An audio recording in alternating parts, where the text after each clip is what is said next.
काय होतं तुझं नाव सांग. मनीष कोटियाल.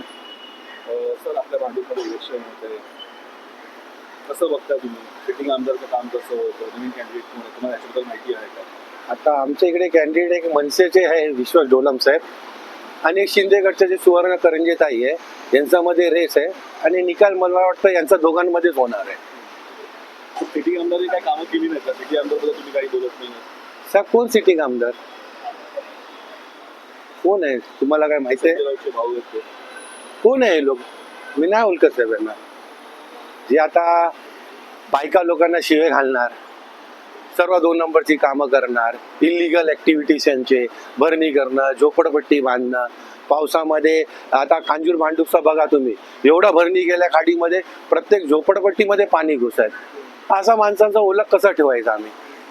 आता जे करंजेताई आहे, करंजेताईंनी काय केलंय, 5 वर्षाचा कोरोनाच्या काळामध्ये स्वतः वैयक्तिक रोडमध्ये उतरून काम केलंय. सर्वांना माहिती आहे. स्कूल बांधलंय विक्रोलीमध्ये, आपला ब्रिज, स्कूलचा लहान पोरांना रस्ता नव्हता, ब्रिज बांधलाय. आता आमच्या इकडे कांजूमार्गमध्ये हॉस्पिटल बांधलंय, शिंदे साहेबांकडनं फंड घेऊन हे बांधलंय. हे चांगलं कार्य आहे. आता मनसेवाल्याचे कार्यकर्ता जेवढं इलिगल काम केले होते, सुनील राऊत साहेबांचा जे आहे स्थानिक लोक काय बोलतात ते प्रतिनिधी, तुम्ही बोलले तसे, त्या लोकांनी काय इलिगल झोपडपट्टी बांधली होते, मनसेवाल्यांनी विरोध केला, एकदा तोडलं, परत बस्ती बांधलंय.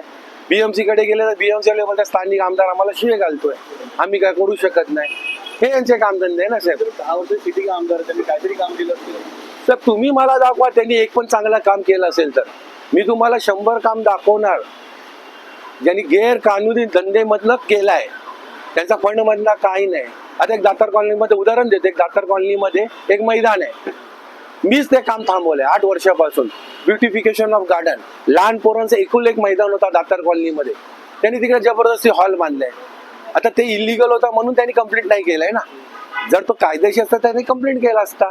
म्हणजे ते दातार कॉलनीचे जे लहान लहान पोरं आहे त्यांच्याकडनं मैदान छीनून घ्यायचं, जबरदस्ती कोणाला पण आणायचं, लपडा कोण ऐकला नाही की पोरा पाठवायचा. आता स्थानिक मुद्दा तुम्ही बोलले, भांडूप गावाचे लोकल रहिवासी त्यांना मारहाण केलं, वार केला, ते बोईर फॅमिली फुकटचा, म्हणजे दहशत निर्माण करणं.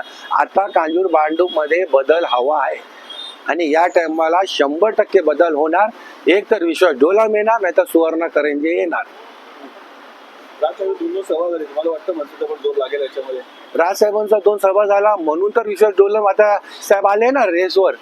यांचा 2 लोकांमध्येच आता कॉम्पिटिशन आहे, तिसरा मला वाटत नाही काय रेसमध्ये पण आहे काय. तुमच्या मागणी काय, छोटीशी मागणी काय? साहेब आमचा असा मागणी आहे, आम्हाला आहे ना गुंडागर्दी हे दहशत निर्माण करणारे असे आमदार नगरसेवक नको आहे. आता आम्हाला कोणतरी चांगला डेव्हलपमेंट करणारे, लोकांमध्ये राहणारे, असे आम्हाला काम करणारे आमदार पाहिजे. आणि मला असं वाटतंय मनसेवाले पण चांगले. सेकंड चांगलं ऑप्शन सुवर्ण करंजेताई आहे, ती हॉस्पिटल आता बांधून घेतलंय, आमच्यासाठी घेतलंय, CBC बोर्ड बांधलंय, हे सगळं काम केलं, आम्हाला दिसतंय ना. कोरोनामध्ये घरी बसले, घरी बसून यांना पॉझिटिव्ह होते, आणि ही बाईला बिचारी सिनियर सिटीजन आहे, काम करता करता पॉझिटिव्ह झाली, 1 दिवस घरी बसली, दुसऱ्या दिवशी परत आली रस्त्यावर. मग ही अशी बाईंना चान्स भेटायला पाहिजे ना. Yes sir.